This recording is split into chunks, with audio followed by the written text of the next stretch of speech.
Hi friends, இப்போ பாருங்கள், நான் மஷ்ரூம் கிரேவி செய்ய போகிறேன். அது எப்படின்னு உங்களுக்கு காட்டுறேன், வாங்க பார்க்கலாம்.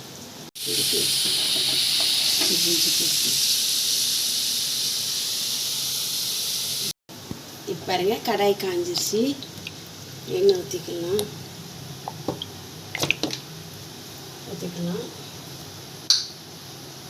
ஊற்றிட்டு நல்லா இது காஞ்சிருச்சு. காஞ்ச உடனே நம்ம அந்த வெங்காயத்தை போட்டுடலாம். வெங்காயமும் குடமிளகாவும் வச்சுருக்கிறேன்.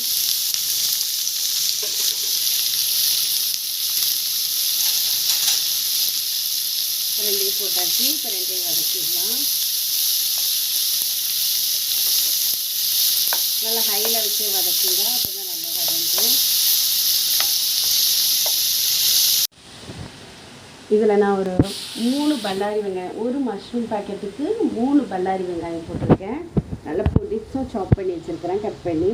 அப்புறம் ஒரு குடமிளகா போட்டிருக்கிறேன், ஒரு சின்ன குடமிளகா போட்டிருக்கிறேன்.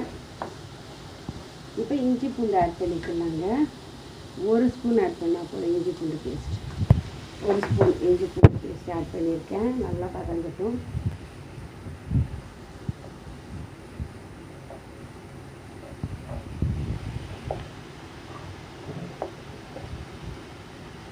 இப்போ இதில் கொஞ்சோண்டு மஞ்சள் பொடி போட்டுக்கலாம். கொஞ்சமாக போட்டுக்கலாம். மஞ்சள் பொடி போட்டுருக்கேன்.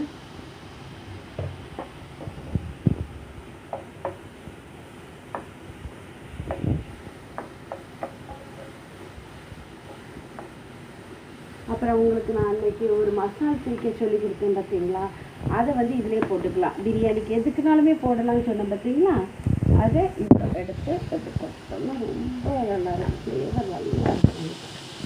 வேறு நீங்கள் எந்த கரம் மசாலா போடவே வேண்டாம். இது ஒன்றே போதும் உங்களுக்கு. இப்போ இதில் டொமேட்டோ ஜூஸ் ஆட் பண்ணிக்கலாம்.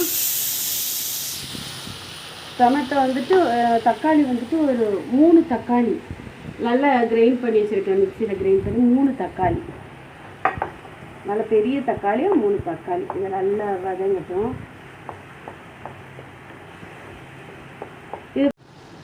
ஃப்ரெண்ட்ஸ், இது கொஞ்சம் நேரம் அப்படி மூடி வச்சிடலாம். அப்போ கொஞ்சம் இந்த நீரெலாம், தக்காளியில் உள்ள நீரெலாம் வற்றணும். அப்புறம் தான் மஷ்ரூம் போடலாம்.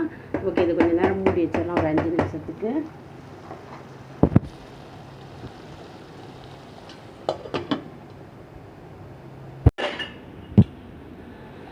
ஃப்ரெண்ட்ஸ், தண்ணி வற்றிடுச்சு கொஞ்சம். இந்த தக்காளியோட ஜூஸ் கொஞ்சம் வற்றிடுச்சு.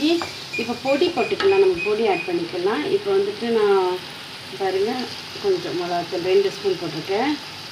1.5 ஸ்பூன் வேணால் நீங்கள் எவ்வளோ வேணுமோ போட்டுக்கோங்க. 1.5 ஸ்பூன் போட்டிருக்கேன், போதும். அப்புறம் கொத்தமல்லி 1 ஸ்பூன் கொத்தமல்லி போட்டு இதை ஒரு செகண்டுக்கு வதக்கிட்டு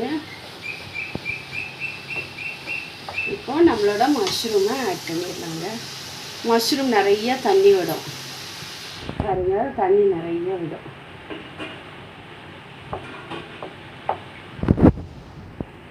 இப்போ இப்படி நல்லா ஆட் பண்ணிட்டு கொஞ்சம் உப்பு சேர்த்துக்கலாம். நம்ம கொஞ்சம் உப்பு சேர்த்துக்கலாம், லைட்டாக சேருங்க. அப்புறம் வேணும்னு அப்புறம் சேர்த்துக்கலாம். இப்படி வதக்கிட்டு இதை மூடி போட்டுருங்க. ஏன்னா இது நல்லா தண்ணி விடும், மஷ்ரூம் நல்லா தண்ணி விடும். அதனால இதை அப்படி மூடி போட்டுடலாம். நம்ம கொஞ்சம் ஒரு 10 நிமிஷத்துக்கு இப்படியே இருக்கட்டும், சிம்மிலேயே இருக்கட்டுங்க. 10 நிமிஷத்துக்கு ஹையில் இருக்கட்டும். சிம் பண்ணிவிட்டு ஹையில் வச்சு கொஞ்சம் வதக்கிட்டுருக்கேன். இப்போ வதக்கிட்டு கொஞ்சம் சிம் பண்ணிக்கலாம். இது நல்லா தண்ணி விடும். மஷ்ரூமு கொஞ்சம் நேரத்தில் பார்த்தீங்கன்னா சொத்தன்னு தண்ணியாகிடும். அதனால் இப்போ நான் சிம்மில் வச்சு மூடி வைக்க போகிறேங்க 10 நிமிஷத்துக்கு.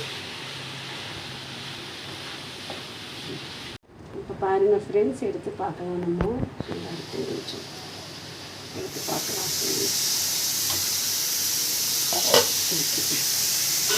பாருங்கள், இது நல்லா இதாகிடுச்சு. கொஞ்சம் ஹை பண்ணிக்கோங்க. ஹை பண்ணிவிட்டு 10 நிமிஷம் கொஞ்சம் ஹை பண்ணிவிட்டு இப்போ ஃபைனலாக நம்ம என்ன பாருங்க, ஒரு 10 முந்திரி பருப்பு அரைச்சி வச்சுருக்கிறேன். 10 முந்திரி பருப்பு அரைச்சி வச்ச முந்திரி பருப்பு. அப்படி நீங்கள் வேண்டான்னா இதுக்கு பதிலாக நீங்கள் இதில் ஃப்ரெஷ் க்ரீம் சேர்க்கலாம். அப்படின்னா இப்படி கூட கொஞ்சம் தண்ணி சேர்த்துட்டு இதை ஸ்கிப் பண்ணிக்கலாம். வேண்டாம், முந்திரி பருப்பு வேண்டாம்னா இதில் கொஞ்சம் தண்ணி சேர்த்து கிரேவி ஆக்கி அப்படி விட்டுறலாம். நான் இதை ட்ரை ஆக்கி இதை சேர்க்குறேங்க.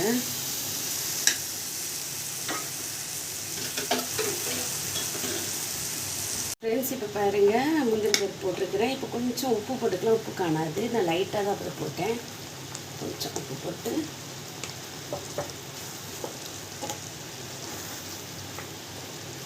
கொஞ்சம் இப்படி பண்ணிவிட்டு கொஞ்சம் நேரம் மூடி வச்சுக்கலாம். இந்த முந்திரி பருப்போட பச்சை வாரம் போடுறதுக்காக கொஞ்சம் சிம் பண்ணி ஒரு 10 நிமிஷம் மூடி வச்சுட்டு, அவ்வளோதான் முடிஞ்சு. நம்ம மூடி வச்சுட்டு பார்ப்போம். கொஞ்சம் நேரம் கழிச்சு எடுத்து பார்ப்போம். 10 நிமிஷம் ஃப்ரெண்ட்ஸ் மூடி வச்சுருக்கேன். ஃப்ரெண்ட்ஸ் பாருங்கள் ஃப்ரெண்ட்ஸ், இப்போ முடிஞ்சிருச்சு பாருங்கள். எண்ணெய் மேலே வந்துருச்சு. இப்போ முடிஞ்சிருச்சு பாருங்கள் ஃப்ரெண்ட்ஸ். பாருங்கள் ஃப்ரெண்ட்ஸ், நம்மளோட மஷ்ரூம் கிரேவி ரெடி ஆகிடுச்சு. மஷ்ரூம், கேப்சிகம், டொமேட்டோ இதெல்லாம் போட்ட கிரேவி, கேஷ்யூ நட், முந்திரி பருப்பு பேஸ்ட் இதெல்லாம் போட்ட கிரேவி ரெடி ஆகிடுச்சு. பாருங்கள் ரெடி ஆகிடுச்சு. இதுக்கு வந்துட்டு நான் சப்பாத்தி மாவு பிசைஞ்சிருக்கேன். சப்பாத்திக்கு side dish mushroom gravy. Okay friends, bye. உங்களுக்கு பிடிச்சிருந்தா சப்ஸ்கிரைப் பண்ணுங்கள், லைக் பண்ணுங்கள். Bye friends.